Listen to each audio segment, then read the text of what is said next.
ನಮಸ್ಕಾರ, good morning. ನೀವು ನೋಡ್ತಾ ಇದ್ದೀರಾ ಗ್ಯಾರಂಟಿ ನ್ಯೂಸ್. ನಾನು ಶ್ರುತಿ. ಈಗ ರಾಜ್ಯ, ದೇಶ, ವಿದೇಶದ ಸುದ್ದಿಗಳನ್ನು ಗ್ಯಾರಂಟಿ 50ಯಲ್ಲಿ ನೋಡ್ತಾ ಹೋಗೋಣ.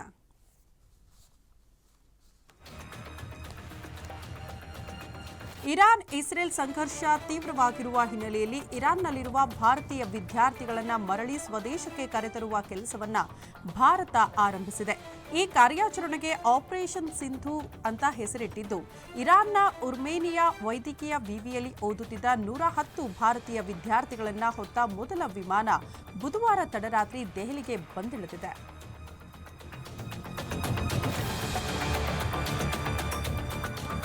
ಇರಾನ್ ಮತ್ತು ಇಸ್ರೇಲ್ ನಡುವೆ ಯುದ್ಧ ತಾರಕಕ್ಕೇರಿದ್ದು, ಇಸ್ರೇಲ್ನ ಟೆಲ್ ಅವೀವ್ ಮತ್ತು ಟೆಹರಾನ್ನಲ್ಲಿ ಕ್ಷಿಪಣಿಗಳ ದಾಳಿಯಿಂದ ಆತಂಕದ ಸ್ಥಿತಿ ನಿರ್ಮಾಣವಾಗಿದೆ. ಈ ಯುದ್ಧದ ನಡುವೆ ಕಾಂಗ್ರೆಸ್ ವಕ್ತಾರ ನಟರಾಜ್ ಗೌಡ ಸೇರಿ ಹಲವು ಕನ್ನಡಿಗರು ಇಸ್ರೇಲ್ನಲ್ಲಿ ಸಿಲುಕಾಕಿಕೊಂಡಿದ್ದರು. ಅಧ್ಯಯನಕ್ಕಾಗಿ ತೆರಳಿದ್ದ 18 ಮಂದಿ ಇವತ್ತು ಬೆಂಗಳೂರಿಗೆ ವಾಪಸ್ಸಾಗಲಿದ್ದಾರೆ. 3 ಪಕ್ಷದ ವಕ್ತಾರರನ್ನ ಬಿಪ್ಯಾಕ್ ಸಂಸ್ಥೆ ಪ್ರವಾಸಕ್ಕೆ ಕರೆದುಕೊಂಡು ಹೋಗಿತ್ತು. ಇಂದು ಬೆಳಗ್ಗೆ 11 ಗಂಟೆಗೆ ಸುರಕ್ಷಿತವಾಗಿ ಬೆಂಗಳೂರಿಗೆ ವಾಪಸ್ಸಾಗಲಿದ್ದಾರೆ.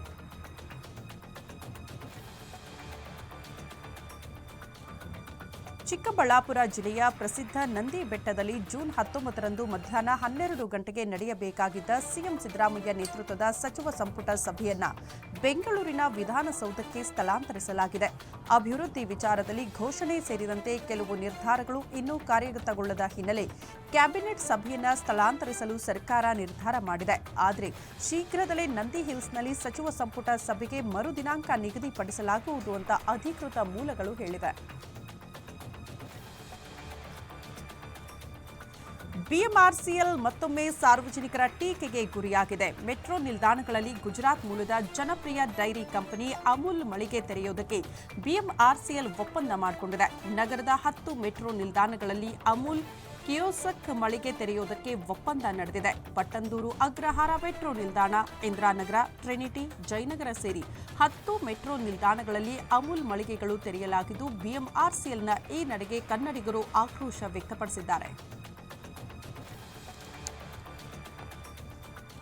ಬೆಂಗಳೂರಿನ ನಮ್ಮ ಮೆಟ್ರೋ ನಿಲ್ದಾಣಗಳಲ್ಲಿ ಅಮೂಲ್ ಉತ್ಪನ್ನ ಮಳಿಗೆಗಳನ್ನು ತೆರೆಯುವುದಕ್ಕೆ ಅನುಮತಿ ವಿಚಾರಕ್ಕೆ ಸಂಬಂಧಪಟ್ಟಂತೆ ಬೆಂಗಳೂರಿನಲ್ಲಿ ಡಿಸಿಎಂ ಡಿಕೆ ಶಿವಕುಮಾರ್ ಪ್ರತಿಕ್ರಿಯೆ ನೀಡಿದ್ದು, ನಮ್ಮ ಮೆಟ್ರೋ ನಿಲ್ದಾಣಗಳಲ್ಲಿ 8 ಮಳಿಗೆಗಳನ್ನು ತೆರೆಯುವುದಕ್ಕೆ ಕೆಎಂಎಫ್ಗೆ ಟೆಂಡರ್ ಕೊಟ್ಟಿದ್ದೇವೆ. 2 ನಿಲ್ದಾಣಗಳಲ್ಲಿ ಮಾತ್ರ ಅಮೂಲ್ಗೆ ಅವಕಾಶ ಕೊಡಲಾಗಿದೆ ಅಂತ ಸ್ಪಷ್ಟಪಡಿಸಿದ್ದಾರೆ.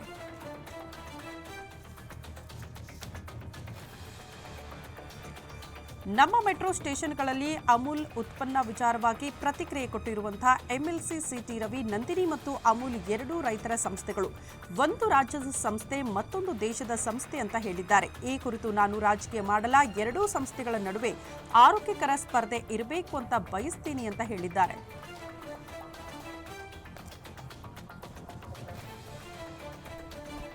ಸಿಎಂ ಸಿದ್ದರಾಮಯ್ಯನವರಿಗೆ ಮತ್ತೊಂದು ಸಂಕಷ್ಟ ಎದುರಾಗಿದೆ. ಆರ್ಎಸ್ಎಸ್ ಮತ್ತು ಬಜರಂಗ ದಳದ ವಿರುದ್ಧ ಸದನದಲ್ಲೇ ವಾಗ್ದಾಳಿ ನಡೆಸಿದ್ದ ಸಿಎಂ ಸಿದ್ದರಾಮಯ್ಯನವರಿಗೆ ಕೋರ್ಟ್ ಶಾಕ್ ಕೊಟ್ಟಿದೆ. ಅತಿ ಹೆಚ್ಚು ಅಪರಾಧ ಕೃತ್ಯಗಳಾಗ್ತಾ ಇರೋದೇ ಆರ್ಎಸ್ಎಸ್ ಮತ್ತು ಬಜರಂಗ ದಳದಿಂದ ಅಂತ ಸಿದ್ದರಾಮಯ್ಯ ಸದನದಲ್ಲೇ ಬಹಿರಂಗವಾಗಿ ಟೀಕೆ ಮಾಡಿದ್ರು. ಇದೀಗ ಈ ಪ್ರಕರಣಕ್ಕೆ ಸಂಬಂಧಪಟ್ಟಂತೆ ಬೆಂಗಳೂರಿನ 42ನೇ ಎಸಿಜೆಎಂ ನ್ಯಾಯಾಲಯವು ಸಿಎಂ ಸಿದ್ದರಾಮಯ್ಯನವರಿಗೆ ನೋಟಿಸ್ ಜಾರಿ ಮಾಡಿದ್ದು, ಜೂನ್ 26ರ ಒಳಗಡೆ ಉತ್ತರ ಕೊಡಬೇಕು ಅಂತ ಸೂಚನೆ ಕೊಟ್ಟಿದೆ.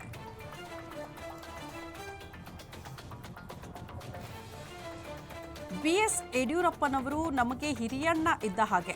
ನಾನು ಬಿಜೆಪಿಗೆ ಸೇರ್ಪಡೆಯಾಗಲ್ಲ, ಆದರೆ ರಾಜ್ಯದಲ್ಲಿ ಕುಟುಂಬ ರಾಜಕಾರಣ ನಿಲ್ಲಬೇಕು ಅಂತ ಶಿವಮೊಗ್ಗದಲ್ಲಿ ಮಾಜಿ ಸಚಿವ ಕೆಎಸ್ ಈಶ್ವರಪ್ಪ ಹೇಳಿಕೆ ನೀಡಿದ್ದಾರೆ. ಬಿಜೆಪಿ ಹಿಂದುತ್ವ ಬದಲಾಗಿ ಜಾತಿ ಎಂದಿದ್ದಾರೆ. ರಾಜ್ಯ ಬಿಜೆಪಿ ಇಂದಲ್ಲ ನಾಳೆ ಸುಧಾರಣೆ ಆಗುತ್ತೆ ಅಂತ ಹೇಳಿದ್ದಾರೆ.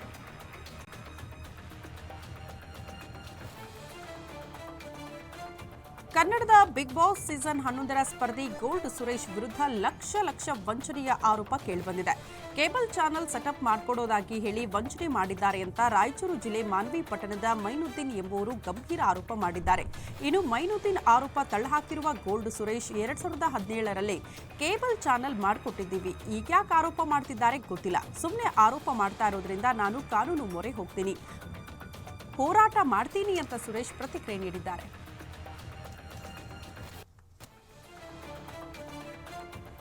ಐಶ್ವರ್ಯ ಗೌಡ ವಂಚನೆ ಪ್ರಕರಣದ ತನಿಖೆಯನ್ನ ಸಿಐಡಿಯ ಆರ್ಥಿಕ ಅಪರಾಧ ವಿಭಾಗಕ್ಕೆ ವರ್ಗಾಯಿಸಿ ರಾಜ್ಯ ಸರ್ಕಾರ ಆದೇಶ ಹೊರಡಿಸಿದೆ. ಐಶ್ವರ್ಯ ವಿರುದ್ಧ ರಾಜರಾಜೇಶ್ವರಿ ನಗರ, ಚಂದ್ರ ಲೇಔಟ್, ಮಂಡ್ಯ ಸೇರಿ ಹಲವಾರು ಕಡೆ ಕೇಸ್ ದಾಖಲಾಗಿತ್ತು. ಈಗ ಐಶ್ವರ್ಯ ಗೌಡ ವಿರುದ್ಧದ ಸಿಡಿಆರ್ ಪ್ರಕರಣ ಹೊರತುಪಡಿಸಿ ಉಳಿದ ಪ್ರಕರಣದ ತನಿಖೆಗೆ ಸಿಐಡಿಗೆ ವರ್ಗಾವಣೆ ಮಾಡಲಾಗಿದೆ.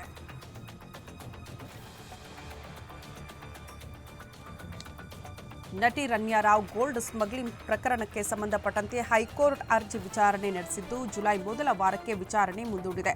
ರನ್ಯಾ ರಾವ್ ಅವರ ತಾಯಿ ರೋಹಿಣಿ ರನ್ಯಾಗೆ ಜಾಮೀನು ಸಿಕ್ಕಿದ್ರೂ ಡಿಆರ್ಐ ಅಧಿಕಾರಿಗಳು ಅವಳನ್ನ ಅಕ್ರಮ ಬಂಧನದಲ್ಲಿ ಇರಿಸಿದ್ದಾರೆ ಅಂತ ಹೈಕೋರ್ಟ್ಗೆ ಅರ್ಜಿ ಸಲ್ಲಿಸಿದ್ರು. ಆದರೆ ಇದಕ್ಕೆ ಹೈಕೋರ್ಟ್ ಅಲ್ಲಿ ಆಕ್ಷೇಪಣೆ ಎತ್ತಿರುವ ನ್ಯಾಯಾಲಯ ರನ್ಯಾ ಸೇರಿದಂತೆ 4 ಆರೋಪಿಗಳ ವಿರುದ್ಧ ಕಾಫಿ ಪೌಸಾ ಆಕ್ಟ್ ಹಾಕಲಾಗಿದೆ.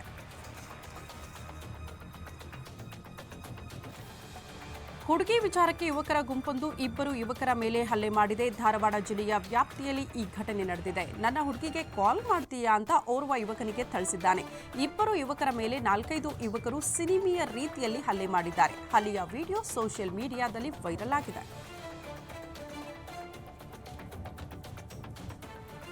ಕಾರು ಸರಿಯಾಗಿ ಪಾರ್ಕ್ ಮಾಡುವಂತ ಬುದ್ಧಿ ಹೇಳಿದವನಿಗೆ ಥಳಿಸಿರುವ ಘಟನೆ ಕಾರವಾರ ನಗರದ ಮ್ಯಾಕ್ಸ್ ಮಾಲ್ ಮುಂದೆ ನಡೆದಿದೆ.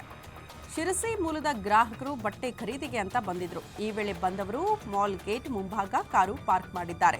ಕಾರು ಸ್ವಲ್ಪ ಬೇರೆ ಕಡೆ ಪಾರ್ಕ್ ಮಾಡುವಂತೆ ಪಾರ್ಕಿಂಗ್ ಸಿಬ್ಬಂದಿ ರಾಜೇಶ್ ಬಂಟ್ ಅವರಿಗೆ ಹೇಳಿದ್ದಾರೆ. ಈ ವಿಚಾರಕ್ಕೆ ಇಬ್ಬರ ಮಧ್ಯೆ ಕಿರಿಕಾಗಿದ್ದು, ಗೌರೀಶ್ ನಾಯ್ಕ ಮತ್ತು ವಿವೇಕ್ ದೇವಾಡಿಗ ಸಿಬ್ಬಂದಿ ಮೇಲೆ ಹಲ್ಲೆ ಮಾಡಿಬಿಟ್ಟಿದ್ದಾರೆ. ಈ ದೃಶ್ಯ ಸಿಸಿ ಕ್ಯಾಮೆರಾದಲ್ಲಿ ಸೆರೆಯಾಗಿದ್ದು, ಕಾರವಾರ ನಗರ ಪೊಲೀಸ್ ಠಾಣೆಯಲ್ಲಿ ಪ್ರಕರಣ ದಾಖಲಾಗಿದೆ. ತಾಯಿ ತನ್ನ 3 ಮಕ್ಕಳೊಂದಿಗೆ ಕೃಷಿ ಹೊಂಡಕ್ಕೆ ಹಾರಿ ಆತ್ಮಹತ್ಯೆಗೆ ಶರಣಾಗಿರುವ ದುರ್ಘಟನೆ ಬಳ್ಳಾರಿಯ ಕುರುಗೋಡು ತಾಲೂಕಿನ ದಮ್ಮೂರು ಗ್ರಾಮದಲ್ಲಿ ನಡೆದಿದೆ. ಕೌಟುಂಬಿಕ ಕಲಹದಿಂದ ಬೇಸತ್ತಿದ್ದ 29 ವರ್ಷದ ಸಿದ್ದವ್ವ ಎಂಬ ಮಹಿಳೆ ತನ್ನ ಮಕ್ಕಳಾದ 7 ವರ್ಷದ ಅಭಿಜ್ಞಾ, 5 ವರ್ಷದ ಅವನಿ ಮತ್ತು 3 ವರ್ಷದ ಆರಾಧ್ಯಳೊಂದಿಗೆ ಕೃಷಿ ಹೊಂಡಕ್ಕೆ ಹಾರಿ ಆತ್ಮಹತ್ಯೆಗೆ ಶರಣಾಗಿದ್ದಾರೆ. ಸ್ಥಳಕ್ಕೆ ಭೇಟಿ ಕೊಟ್ಟಿರುವ ಪೊಲೀಸ್ ವರಿಷ್ಠಾಧಿಕಾರಿ ನವೀನ್ ಕುಮಾರ್, ಸಿಪಿಐ ವಿಶ್ವನಾಥ್ ಹಿರೇಗೌಡರ್ ಪರಿಶೀಲನೆ ಮಾಡಿ ಸಿದ್ದವ್ವಳ ಪತಿ ಸಂಜಯ್ನನ್ನ ವಶಕ್ಕೆ ಪಡೆದುಕೊಂಡಿದ್ದಾರೆ. ಕೆಎಸ್ಆರ್ಟಿಸಿ ನಿರ್ವಾಹಕ ಮಾನವೀಯತೆ ಮರೆತು ವಿದ್ಯಾರ್ಥಿಯರನ್ನ ಊರಿಗೆ ತಲುಪಿಸದೆ ದಾರಿ ಮಧ್ಯೆ ಇಳಿಸಿ ಹೋಗಿದ್ದಾರೆ. ಮಂಡ್ಯ ಜಿಲ್ಲೆಯ ಕೆಆರ್ಪೇಟೆ ತಾಲೂಕಿನ ಬೂಕನಕೆರೆ ಗ್ರಾಮದ ಬಳಿ ಈ ಘಟನೆಯಾಗಿದೆ. ಅಳುತ್ತಾ ನಿಂತಿದ್ದ ವಿದ್ಯಾರ್ಥಿನಿಯರಿಂದ ಸುದ್ದಿ ತಿಳಿದ ಸ್ಥಳೀಯರು ಬೈಕ್ನಲ್ಲಿ ಬಸ್ ಚೇಸ್ ಮಾಡಿ ಬೊಮ್ಮೇಗೌಡನ ಕೊಪ್ಪಲು ಬಳಿ ಬಸ್ ಅಡ್ಡಗಟ್ಟಿದ್ದಾರೆ. ಬಸ್ ತಡೆದು ಗ್ರಾಮಸ್ಥರು ಪ್ರತಿಭಟನೆ ಮಾಡಿ ಆಕ್ರೋಶ ವ್ಯಕ್ತಪಡಿಸಿದ್ದಾರೆ.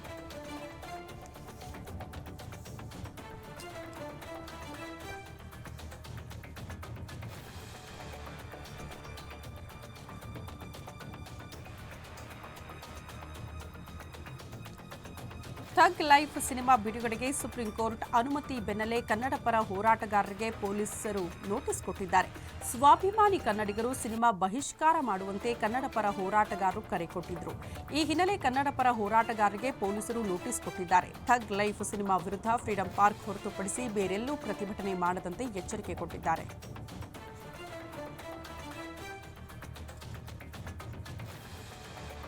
ಹೆದ್ದಾರಿ ಟೋಲ್ಗಳಲ್ಲಿ ಫಾಸ್ಟ್ಯಾಗ್ ಆಧಾರಿತ ವಾರ್ಷಿಕ ಪಾಸ್ ಸಿಸ್ಟಮ್ ಅನ್ನ ಕೇಂದ್ರ ಸರ್ಕಾರ ಜಾರಿಗೆ ತರ್ತಾ ಇದೆ ಅಂತ ಕೇಂದ್ರ ಹೆದ್ದಾರಿ ಸಚಿವ ನಿತಿನ್ ಗಡ್ಕರಿ ಘೋಷಣೆ ಮಾಡಿದ್ದಾರೆ. ₹3,000 ಬೆಲೆಯ ಫಾಸ್ಟ್ಯಾಗ್ ಆಧಾರಿತ ವಾರ್ಷಿಕ ಪಾಸ್ ಅನ್ನ ಪರಿಚಯ ಮಾಡಲಾಗ್ತಾ ಇದೆ. ಈ ಪಾಸ್ 200 ಟ್ರಿಪ್ಗೆ ಮಿತಿ ಇರುತ್ತೆ.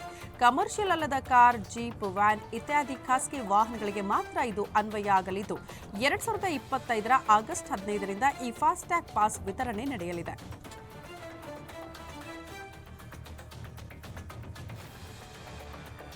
ಪರಿಸರ ಮತ್ತು ಹವಾಮಾನ ವೈಪರೀತ್ಯದಂತಹ ವಿಷಯಕ್ಕೆ ಸಂಬಂಧಪಟ್ಟಂತೆ ಪ್ರತಿ ಶಾಲೆಯಲ್ಲೂ ಜಾಗೃತಿ ಕ್ಲಬ್ಗಳನ್ನು ಕಡ್ಡಾಯವಾಗಿ ಆರಂಭಿಸಬೇಕು ಅಂತ ರಾಜ್ಯ ಸರ್ಕಾರದಿಂದ ಕಟ್ಟುನಿಟ್ಟಿನ ಆದೇಶ ನೀಡಲಾಗಿದೆ. ಈ ಜಾಗೃತಿ ಕ್ಲಬ್ಗಳು ಪರಿಸರ ಮತ್ತು ನಿಸರ್ಗವನ್ನು ಉಳಿಸುವ ದಿಸೆಯಿಂದ ವಿದ್ಯಾರ್ಥಿಗಳಲ್ಲಿ ಅರಿವು ಮೂಡಿಸುವ ಕಾರ್ಯ ಮಾಡಲಿದೆ ಅಂತ ಡಿಸಿಎಂ ಡಿಕೆ ಶಿವಕುಮಾರ್ ಮಾಹಿತಿ ಕೊಟ್ಟಿದ್ದಾರೆ.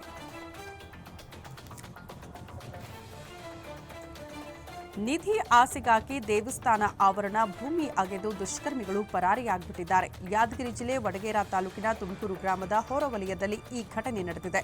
ಪುರಾತನ ಕಾಲದ ರಾಮಲಿಂಗೇಶ್ವರ ದೇವಸ್ಥಾನದಲ್ಲಿ ನಿಧಿ ಇರುವುದಾಗಿ ಶಂಕಿಸಿ ನಿಧಿಗಾಗಿ ವಾಮಾಚಾರ ಮಾಡಿ ದೇವಸ್ಥಾನದ ಒಳಗಡೆ ಮತ್ತು ಹೊರಗಡೆ ಕಿಡಿಗೇಡಿಗಳು ಭೂಮಿ ಅಗೆದಿದ್ದಾರೆ. ಘಟನಾ ಸ್ಥಳಕ್ಕೆ ವಡಗೇರ ಪೊಲೀಸರು ಭೇಟಿ ನೀಡಿ ಪರಿಶೀಲನೆ ಮಾಡಿದ್ದಾರೆ.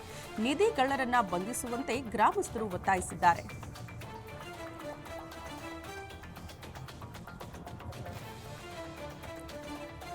ಧಾರವಾಡ ನಗರದ ಗ್ರಾಮೀಣಾಭಿವೃದ್ಧಿ ಮತ್ತು ಪಂಚಾಯತ್ ರಾಜ್ನ ಇಂಜಿನಿಯರಿಂಗ್ ಕಚೇರಿಯ ಬಾತ್ರೂಂನಲ್ಲಿ ಹಾವು ಪ್ರತ್ಯಕ್ಷಗೊಂಡಿದೆ. 8 ಅಡಿ ಉದ್ದದ ಹಾವು ಅಡವಿ ಕೂತಿದ್ದನ್ನ ನೋಡಿ ಕಚೇರಿ ಸಿಬ್ಬಂದಿಗಳು ಬೆಚ್ಚಿ ಬಿದ್ದಿದ್ದಾರೆ. ಶಬ್ದ ಬರ್ತಾ ಇದೆ ಅಂತ ಬಾತ್ರೂಂ ಬಾಗಿಲು ತೆಗೆದಾಗ ಹಾವು ಪತ್ತೆಯಾಗಿದ್ದು, ಹಾವು ನೋಡಿ ಕಚೇರಿಯ ಸಿಬ್ಬಂದಿಗಳು ಗಾಬರಿಗೊಂಡಿದ್ದಾರೆ. ಮಾಹಿತಿ ಮೇರೆಗೆ ಸ್ಥಳಕ್ಕೆ ಆಗಮಿಸಿರುವ ಉರುಗ ತಜ್ಞ ಯಲ್ಲಪ್ಪ ಹಾವು ಹಿಡಿದು ಸುರಕ್ಷಿತ ಸ್ಥಳಕ್ಕೆ ರವಾನಿಸಿದ್ದಾರೆ.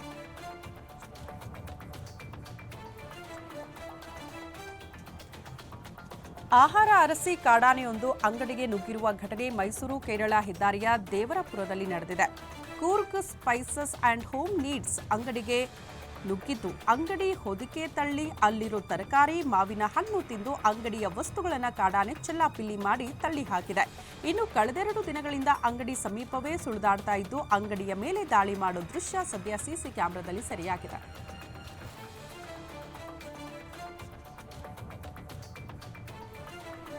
ದೈತ್ಯ ಕಾಡಾನೆಗಳು ಗ್ರಾಮಕ್ಕೆ ಎಂಟ್ರಿ ಕೊಟ್ಟಿದ್ದು ಗ್ರಾಮಸ್ಥರಲ್ಲಿ ಆತಂಕ ಸೃಷ್ಟಿಯಾಗಿದೆ. ಹಾಸನದ ಸಕಲೇಶಪುರ ತಾಲೂಕಿನ ಕಿರುಹುಣಸೆ ಗ್ರಾಮದಲ್ಲಿ ಈ ಘಟನೆ ನಡೆದಿದ್ದು, ಕಿರುಹುಣಸೆ ಫಾರೆಸ್ಟ್ನಲ್ಲಿ ಬೀಡು ಬಿಟ್ಟಿದ್ದ 2 ಆನೆಗಳು ಗ್ರಾಮದ ಮುಖ್ಯ ರಸ್ತೆಯಲ್ಲಿ ಸಂಚಾರ ಮಾಡುತ್ತಿದ್ದನ್ನು ಕಂಡು ಮೊಬೈಲ್ನಲ್ಲಿ ವಿಡಿಯೋ ಮಾಡಲಾಗಿದೆ. ಸ್ಥಳಕ್ಕೆ ಆರ್ಎಫ್ಒ ಹೇಮಂತ್ ಕುಮಾರ್ ಭೇಟಿ ಕೊಟ್ಟು ಮೈಕ್ನಲ್ಲಿ ಅನೌನ್ಸ್ ಮಾಡುವ ಮೂಲಕ ಗ್ರಾಮಸ್ಥರಿಗೆ ಆನೆಗಳಿರುವ ಬಗ್ಗೆ ಮಾಹಿತಿ ಕೊಟ್ಟಿದ್ದಾರೆ.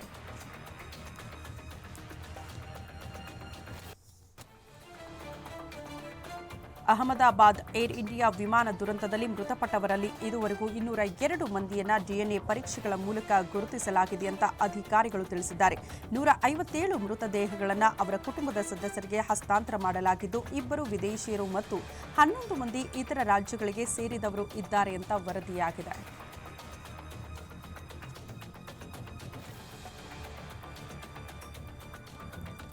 ಶಾಲೆಗಳಲ್ಲಿ ಹಿಂದಿ ಭಾಷೆಯನ್ನ ಕಡ್ಡಾಯಗೊಳಿಸ್ತಾ ಇರೋ ಮಹಾರಾಷ್ಟ್ರ ಸರ್ಕಾರದ ನಿರ್ಧಾರವನ್ನ ನವ ನಿರ್ಮಾಣ ಸೇನೆ ಅಧ್ಯಕ್ಷ ರಾಜ್ ಠಾಕ್ರೆ ವಿರೋಧ ಮಾಡಿದ್ದಾರೆ. ಅಲ್ಲದೆ ಶಾಲೆಗಳಲ್ಲಿ ವಿದ್ಯಾರ್ಥಿಗಳಿಗೆ ಹಿಂದಿ ಹೇಗೆ ಕಲಿಸ್ತೀರಿ, ನಾವು ನೋಡ್ತೀವಿ ಅಂತ ಸರ್ಕಾರಕ್ಕೆ ಎಚ್ಚರಿಕೆ ಕೊಟ್ಟಿದ್ದಾರೆ. ಕೇಂದ್ರದ ಅಡಿಯಲ್ಲಿ ಮಹಾರಾಷ್ಟ್ರ ನಲುಗುತ್ತಿದೆ. ಸರ್ಕಾರ ಮರಾಠಿ ಸಾಹಿತ್ಯವನ್ನ ಹಾಳು ಮಾಡ್ತಾ ಇದೆ. ಈ ಹಿಂದೆ ಹಿಂದಿ ಹೇರಿಕೆಯನ್ನ ವಿರೋಧಿಸಬೇಕು ಅಂತ ಜನರಲ್ಲಿ ಮನವಿ ಕೂಡ ಮಾಡಿಕೊಂಡಿದ್ದಾರೆ.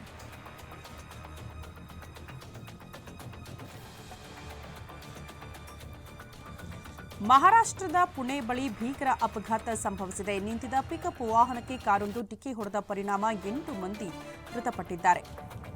ಜೆಜೂರಿ ಮೇರ್ಗಾಂವ್ ರಸ್ತೆಯಲ್ಲಿ ನಿನ್ನೆ ರಾತ್ರಿ ಈ ಅಪಘಾತ ಸಂಭವಿಸಿದ್ದು, ವೇಗವಾಗಿ ಬಂದ ಕಾರು ಪಿಕಪ್ ವಾಹನಕ್ಕೆ ಡಿಕ್ಕಿ ಹೊಡೆದಿದೆ. ದುರ್ಘಟನೆಯಲ್ಲಿ 6 ಮಂದಿ ಗಾಯಗೊಂಡಿದ್ದು ಆಸ್ಪತ್ರೆಗೆ ದಾಖಲಾಗಿದ್ದಾರೆ.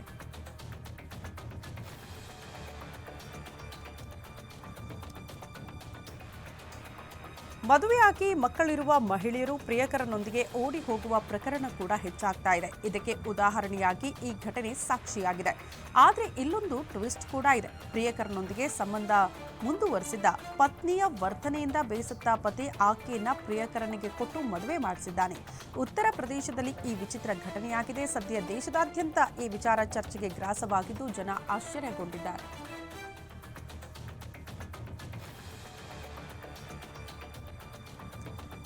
ಮತದಾರರ ಗುರುತಿನ ಚೀಟಿಯ ವಿತರಣೆಯನ್ನು ವೇಗಗೊಳಿಸುವ ಸಲುವಾಗಿ ಚುನಾವಣಾ ಆಯೋಗವು 15 ದಿನಗಳ ಹೊಸ ಪ್ರಮಾಣಿತ ಕಾರ್ಯಾಚರಣಾ ವಿಧಾನವನ್ನು